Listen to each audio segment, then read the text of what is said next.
를 들고 나왔습니다. 제가 꼭 한 번은 이렇게 한번 해보고 싶어가지고, 예, 마지막에는 이거 한번 해보자, 좀 해달라고 그렇게 이야기하고 이거 시작하게 됐습니다. 잠시만요. 서투네. 목사님 이거 잘 끼우시던데. 예, 일단 본문을 이제 먼저 읽도록 하겠습니다. 그 마태복음, 아니 요한복음 4장 43절 말씀인데 제가 읽겠습니다. 이틀이 지나면 예수께서 거기를 떠나 갈릴리로 가시며 친히 증언하시기를 선지자가 고향에서는 높임을 받지 못한다 하시고 갈릴리에 이르심에 갈릴리인들이 그를 영접하니 이는 자기들도 명절에 갔다가 예수께서 명절 중 예루살렘에서 하신 모든 일을 보았음이더라. 예수께서 다시 갈릴리 가나에 이르시니 전에 물로 포도주를 만드신 곳이라. 왕의 신하가 있어 그의 아들이 가버나움에서 병들었더니 그가 예수께서 유대로부터 갈릴리로 오셨다는 것을 듣고 가서 청하되 내려오셔서 내 아들의 병을 고쳐주소서 하니 그가 거의 죽게 되었음이라. 예수께서 이르시되 너희는 표적과 기사를 보지 못하면 도무지 믿지 아니하리라.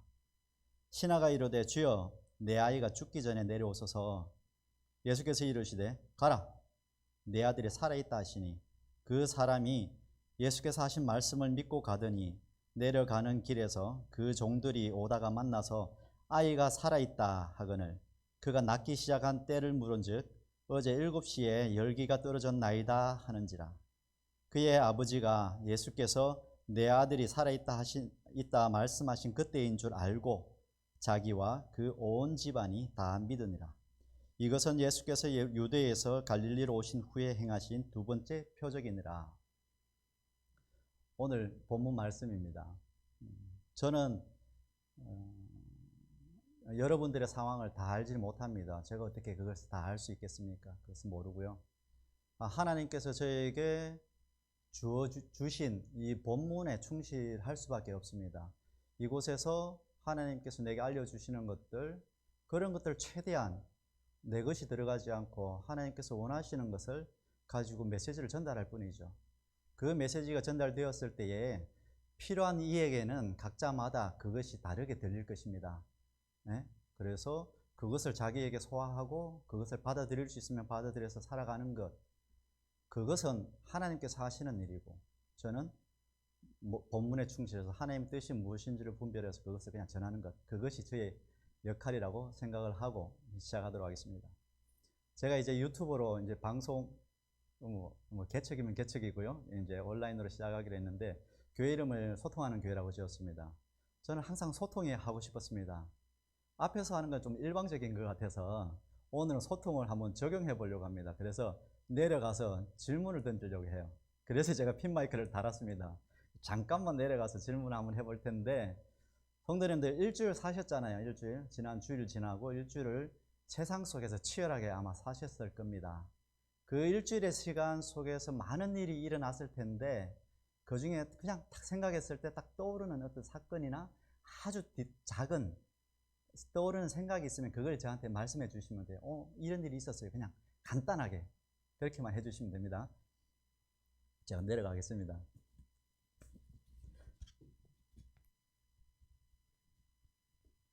마스크를 썼으니까요. 집사님, 혹시 일주일 사셨는데 딱 기억에 나는 어떤 그 있습니까? 지난주에는 이번 주 진짜 우리 가족 복음을 위해서 네. 집을 이사를 해갖고 우리 대구 아름다운 교회 가족 전도하기 위해서 네네. 집을 내놨는데 요새 네. 경기가 어렵잖아요. 네, 네, 어려워서 너무나 네. 잘 안 나가고 돈 들이고 해서 네. 교회 부탁하면은 잘 나가지 싶어갖고 네, 네. 교회 목사님께 말씀드렸더만 네. 이내 이사 문제가 해결되었어요. 집 문제가. 네, 네. 그래갖고 너무나 먼저 하나님께 진심으로 감사드리고 네, 네. 기도해 주신 목사님과 지사님들께 진심으로 감사드립니다. 알겠습니다. 그런 일이 있었네요. 예, 네, 그게 또 알겠습니다. 감사합니다. 우리 집사님한테도 제가 한번 여쭤볼까 싶은데, 그냥 이건 생각하시면 안 되고 딱 떠오르는 걸 이야기를 하시면 돼요. 자, 집사님 소통을 하려고 그러는 거예요. 어떻게 사셨는지가 궁금하니까 그냥 어떤 일이 있었는지 짧게. 네. 어저께 어떤 목사님이랑 전화로 한 1시간 여분 소통을 했어요. 은혜 받은 얘기를 서로 했는데 내용은 너무 길고요. 그렇죠. 1시간 그런 여분에서 일이 있었다, 예. 그죠? 네. 이게 이제 머릿속에 남는 거죠. 네, 알겠습니다. 네. 이렇게 소통을 한번 해보고 싶었습니다. 네.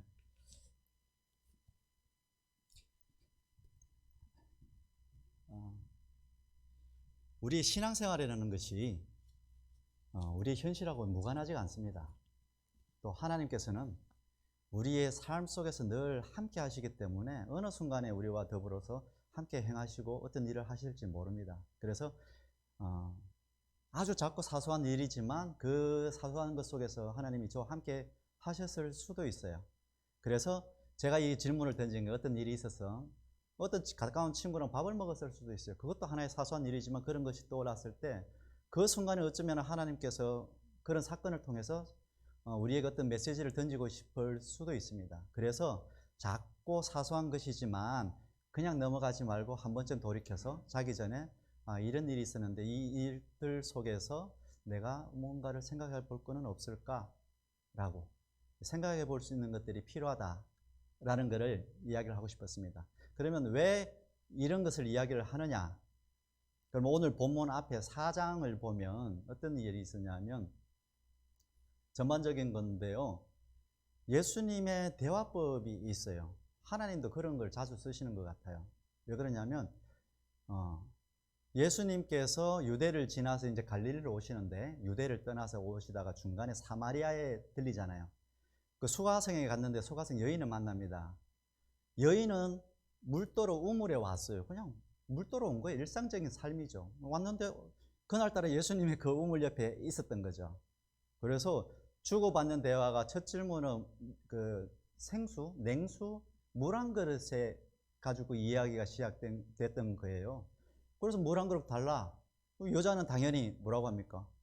그 이제 유대인하고 사마리인들은 좀 정도 거리가 있었으니까 그 물 한 그릇이라는 사소한 그건데 그걸로 통해서 예수님은 하늘의 이야기를 시작하세요. 여자는 물 한 그릇, 그냥 우리가 보이는 현실의 이야기였어요. 그 물인데 예수님은 그 주제를 시작으로 해서 그 생수, 영원한 생명수를 이야기를 하고 여자가 가지고 있던 모든 문제들, 질문들, 궁금했던 것들, 예배에 대한 것까지도 들어갑니다. 그래서 깊은 여자가 본질적으로 궁금해했던 신앙적인 문제까지도 들어가서 그것을 다 설명해 주시는 것들을 봅니다. 수가성 우물가에서 아무 중요한 일도 아닙니다. 또 제자들은 양식을 구하러 내려갔습니다. 그래서 예수님 혼자 있었어요. 그래서 수가성 여인하고 만나서 그런 이야기를 하고 여자는 놀래가지고 동네에 들어갔죠. 그 찰나에 제자들이 왔습니다. 제자들이 뭔가 이상한데 질문은 안 하고 있었죠. 그냥 있었는데 예수님이 또 어떤 주제를 가지고 이야기했냐면 양식이라는 걸 가지고 이야기를 시작을 합니다. 양식. 제자들이 양식을 구하러 갔다 왔거든요. 그러니까 양식을 갖고 주제를 이야기했지만 예수님께서는 그 양식이라는 걸 통해서 무엇까지 하시냐면 추수까지 이야기하십니다. 너희들이 보기에는 그래 현실적으로는 4개월이 지나야 추수 때가 되지. 지금은 예를 들어서 여름인데 가을 돼야 추수하는 건 맞지. 그런데 하나님이 보는 영적인 세계는 지금이 추수할 때야. 현실은 그렇지만 지금이 추수할 때고 내가 먹는 양식은 너희들은 빵과 떡 이런 것을 양식이라고 보고 있지. 그런데 실제로 양식이라는 것은 내가 하나님의 뜻을 전하고 하나님의 일을 행하는 것, 그것 자체가 나에게는 양식이야. 그것을 먹음으로 나는 배부르고 그것으로 나는 만족이 된다. 이런 이야기들을 하시는 거예요. 아무것도 아니죠. 양식이에요. 빵과 이런 걸 가져왔는데 그걸 딱 보시더니 그런 이야기를 하고 계시는 거죠.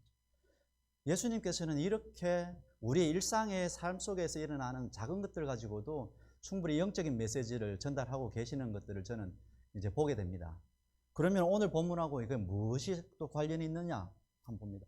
오늘 본문 같은 경우에는 왕의 신하인데 가버나움에서 아들이 병들어서 거의 죽게 된 거예요.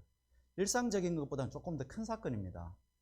왕의 신하면 신분도 되게 높았겠죠. 굉장히 높은 아마 위치에 있었을 거라고 생각을 합니다. 거기에다가 아들이 병들었죠. 병이 들었는데 완전 죽게 되었다는 거예요. 이거는 심각하겠죠. 그 가문에서 아들의 역할이 아마 중요할 거죠. 우리나라도 그랬으니까. 그러면 이거는 되게 큰 사건인데 이 사건을 통해서 우리가 또 생각해 볼 것이 있었습니다. 예수님께서 여기서 한마디 합니다. 너희는 표적과 기사를 보지 못하면 도무지 믿지 아니하리라. 예수님 이 말 탁 던졌어요. 이유가 있죠. 이 말을 던지신 이유가 사람의 본성이 그렇다는 거죠. 사람이라는 게. 표적이나 기사, 특별한 경험, 사건, 기적 이런 것들을 보지 않으면 잘 안 믿어요. 왜? 내 생각 이상의 범위를 벗어나는 것을 볼 때에 하나님이 하셨네. 감사하네. 하나님 살아계시네. 이렇게 한다는 거예요. 그거를 안 보여주면 일상적인 것 속에서 하나님이 일하심을 보면 그거는 그냥 아무렇지도 않은 그만큼 우리가 하나님이 일하심을 모르고 감사도 없고 은혜도 모르는 거죠. 그런 세대라는 거예요. 자, 그러면 오늘 이 본문에서 왕의 신하의 생각과 하나님의 생각은 완전히 다릅니다.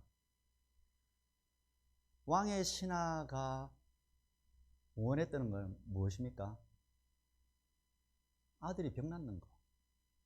아들이 병 낫는 거였어요. 그걸 원했던 거예요. 그래서 예수님을 찾아왔어요. 그리고 올 때 내려와서 가버나움으로 오셔서 우리 집으로 와서 내 아이를 고쳐주십시오. 다 죽게 되었습니다. 완전히 죽어가면 더 이상 방법 없습니다. 모든 것을 다 동원했겠죠. 돈도 많고 어느 정도 되니까 인맥도 있을 것이고 그 유명한 사람 다 불러다가 병 고치려고 얼마나 노력을 했겠습니까? 그런데 안 됐겠죠. 그러니까 마지막에 예수님밖에 없다 하고 찾아왔겠죠. 이 왕의 신하는 원하는 것이 아들의 병 낫는 것이었어요. 저는 성경 본문만 가지고 이야기를 합니다. 그러면 하나님은 원하는 것이 무엇이었냐?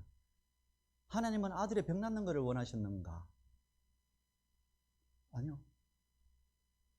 하나님은 아들의 병 낫는 그게 크게 중요한 것이 아니었습니다. 표적과 기사를 보여주는 이유는 무엇이죠? 온 집안이 하나님을 믿는 것.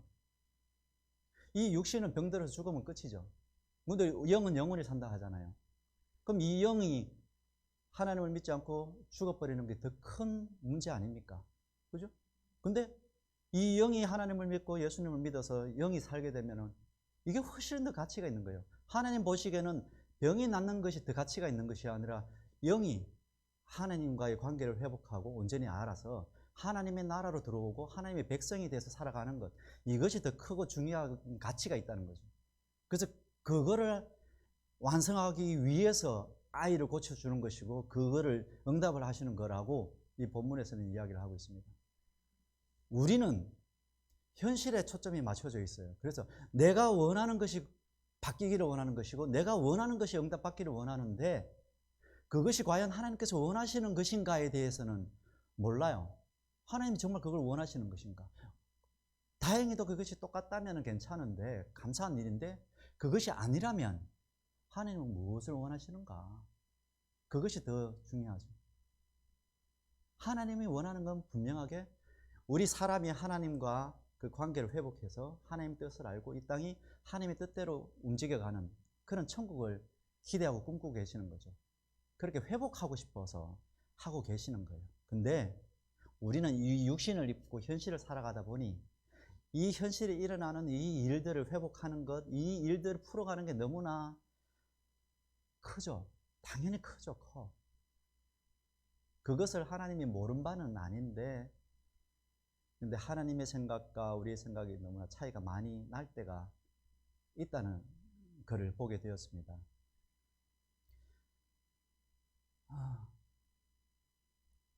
이 병든 아이, 이 병든 아들이 있죠.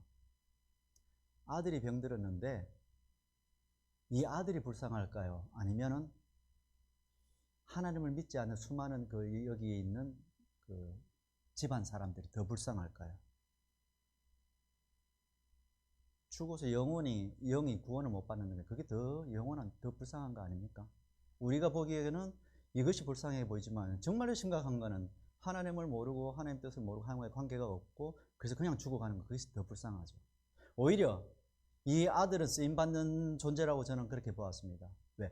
집안을 하나님의 나라로 이끄는 데 도구로 사용이 됐기 때문에 이 아이는 고통스러웠을 겁니다. 정말 고통스러웠을 거예요. 왜? 그 죽음 일보 직전까지 갔으니까 얼마나 고통스럽고 힘들었겠어요. 아이는 그것을 그렇게 당하고 싶었을까요? 아니죠. 건강하게 뛰어놀고 여느 아이들처럼 그렇게 살고 싶었을 겁니다. 그런데 이 본문에서는 이 아이가 병들고 죽어감으로 인해서 이 집안이 하나님께로 오게 되는 중간에 그 매개체 역할이 되었던 거예요. 내가 그 매개체가 역할이 될런지, 목사님이 되실런지, 성도님이 되실런지, 누가 되실런지는 잘 모르겠지만, 때로는 하나님께서는 우리에게 어려움을 주시는데 그것을 통해서 내 주변에, 내 가족 또는 내 주변, 아니면 우리 이웃에게 어떤 일을 하고 싶어 하시는 때가 있는 것 같다는 생각을 했습니다. 그 모든 뜻을 우리가 잘 몰라서 그냥 답답할 뿐이긴 한데, 분명히 하나님께서는 뭔가를 일을 하고 계신다. 내가 원치 않지만 어떤 어려움에 처해 있지만 하나님께서 이것을 통해서 뭔가를 하고 싶어 하시는 것이 있구나. 그것이 무엇일까 고민하고 찾고 무엇입니까?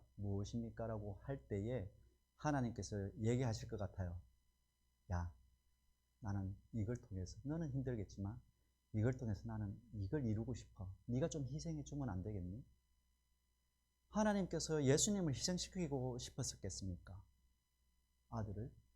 그러나 온 인류를 구원할 수 있는 구원의 문을 열기 위해서는 누군가는 희생을 해야 됐기 때문에 한 사람을 희생시킬 수밖에 없었습니다. 그걸 아들이 내가 할게요 라고 그 구원의 그 길에, 십자가의 길을 갖게 됐죠. 오늘 어쩌면 우리에게 어떤 걸 요구하시는지 잘 모르겠습니다. 하지만 각자에게 어떤 사건을 통해서, 어떤 사소한 것들을 통해서 하나님은 말씀하고 계실지도 몰라요. 통해서 나는 너를 통해서 이런 걸 만들고 싶어. 나는 너를 통해서 이런 것을 하고 싶어. 네가 좀 희생해 주면 안 되겠니? 네가 좀 힘들지만 좀 참아주면 안 되겠니? 어쩌면 이렇게 우리에게 던지고 있는지는 모르겠다 라는 생각을 해보았습니다. 성령님께서 우리 안에 계시죠? 그죠? 성령님께서 내 안에 계시죠? 그러면 나의 상황 모든 것 다 알고 계시죠? 그리고 일주일 내가 어떻게 살았는지 성령님은 알고 계실 거예요. 그리고 나에게 필요한 것이 무엇인지도 알고 계시죠. 그러면 성령님, 일주일의 삶 속에서 내가 생각해야 될 것이 무엇일까요? 일주일의 삶 속에서 내가 혹시 알아야 될 게 없습니까? 라고 생각을 해본다면 떠올려 주시겠죠. 우리가 말씀을 깨우치듯이. 그러면 그것을 갖고 또 생각해 볼 수도 있어요. 내가 이 친구를 왜 만났을까? 이번에는 이런 일이 나한테 왜 생겼을까? 한쯤 그것도 한번 생각해 보는 것이 도움이 됩니다. 그렇게 살다 보면 하루의 삶에 하루에 있었던 우연한 일들이 어쩌면 하나님과 함께 살아갔던 하루의 삶이 되었다는 것을 느낄 수도 있을 거라고 생각을 합니다. 오늘 본문을 통해서 그런 것들을 함께 나누고 싶었고, 이런 것들을 통해서 하나님과 더불어서 소통하고 싶습니다. 하나님이 나에게 일상의 삶 속에서, 성경 속에서 나에게 뭐라고 말씀하시는가? 나는 그것을 보고 하나님, 저는 이렇게 생각합니다 라고 하나님께 올려드리고, 또 그것을 가지고, 내가 아는 것을 가지고 내 옆에 있는 아내, 남편, 자식들에게 나 하나님한테 이렇게 했더니 이런 것들을 알게 됐어 라고 내 가까운 사람들하고 커뮤니케이션을 하고 소통을 하고, 그렇게 해서 하나님으로부터 내려왔던 많은 알게됨을 우리 이웃들에게 같이 나누서 소통하는 그런 세상이 되면 결국에는 하나님이 다스리시는 세상이 되지 않을까라는 바람으로 오늘 말씀을 준비하게 되었습니다. 감사합니다.